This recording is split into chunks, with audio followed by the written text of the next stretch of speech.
Să recunoaștem, cu toții ne dorim acele roșii perfecte pe balcon, nu-i așa? Ei bine, bine ne-am regăsit la o nouă prezentare. Astăzi decodăm un subiect super practic și extrem de cerut. Cum să scoatem maximum de recoltă de roșii dintr-un spațiu mic, cum ar fi un balcon sau o terasă. Există zeci de mituri despre tot felul de soluții miraculoase, dar realitatea e mult mai simplă.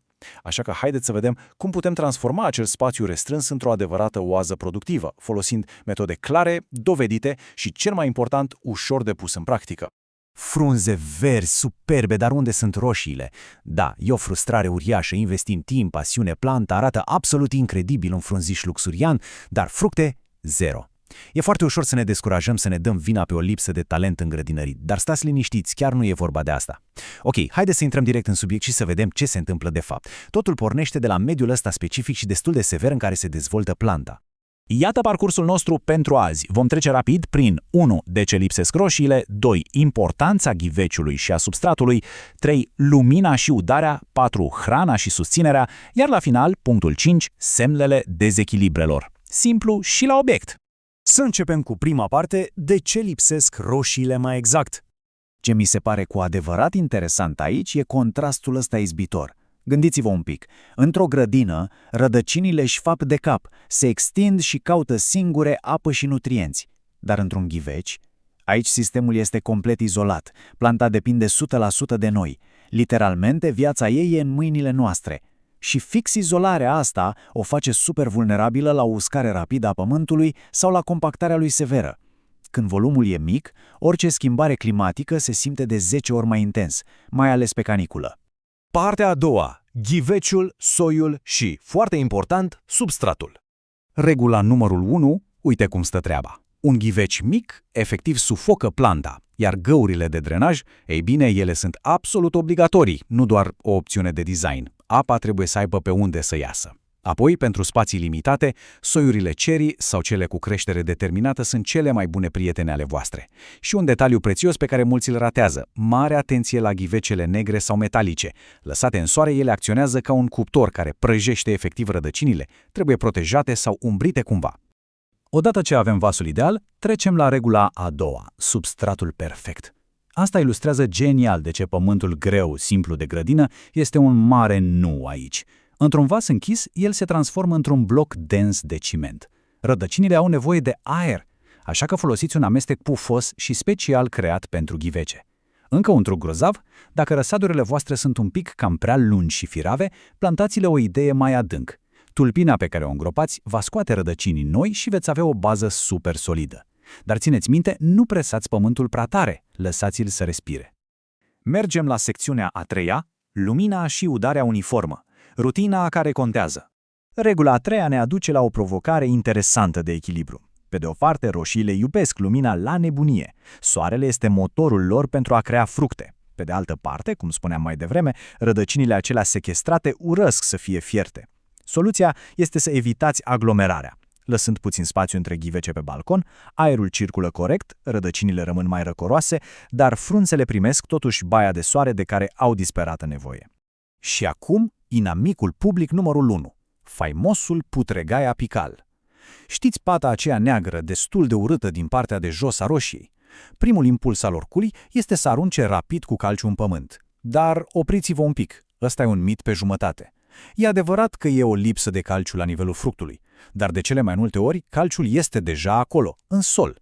Adevărata problemă, irigarea voastră haotică, a blocat capacitatea plantei de a-l trage prin rădăcini.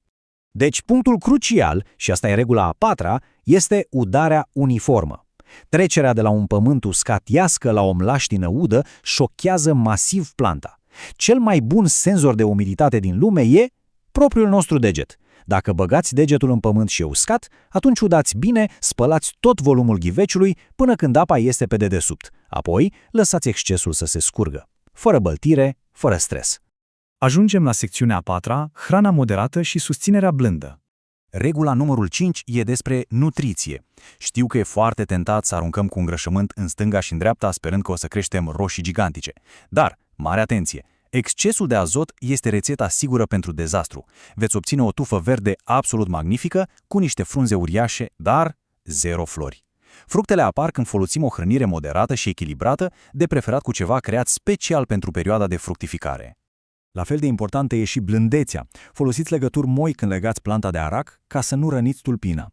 Mai e o modă acum să tăiem agresiv frunzele. Vă rog, feriți-vă de asta. Rupeți doar frunzele uscate, bolnave sau pe cele prea apropiate de sol. Și fiți atenți aici, un fapt absolut surprinzător.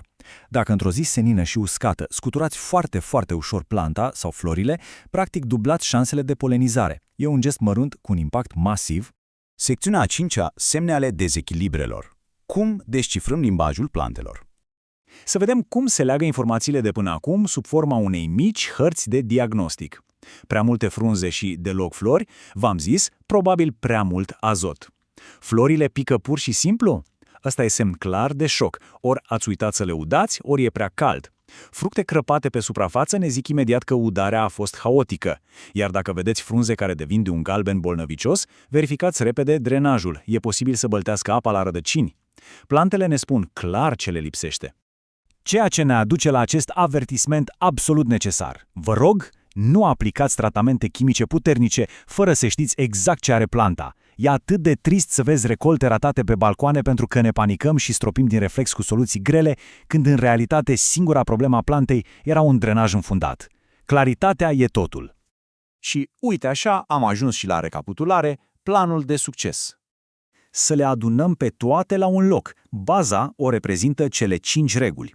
Un ghiveci spațios cu găuri de scurgere pe bune, un pământ super aerat, mult soare dar cu grijă la încălzirea rădăcinilor, apă dată uniform, fără extreme și, desigur, o hrănire moderată. Gata, ăsta e tot secretul. Nu e nicio magie, vă promit, doar consecvența și atenția la aceste detalii vă vor aduce acele rezultate spectaculoase.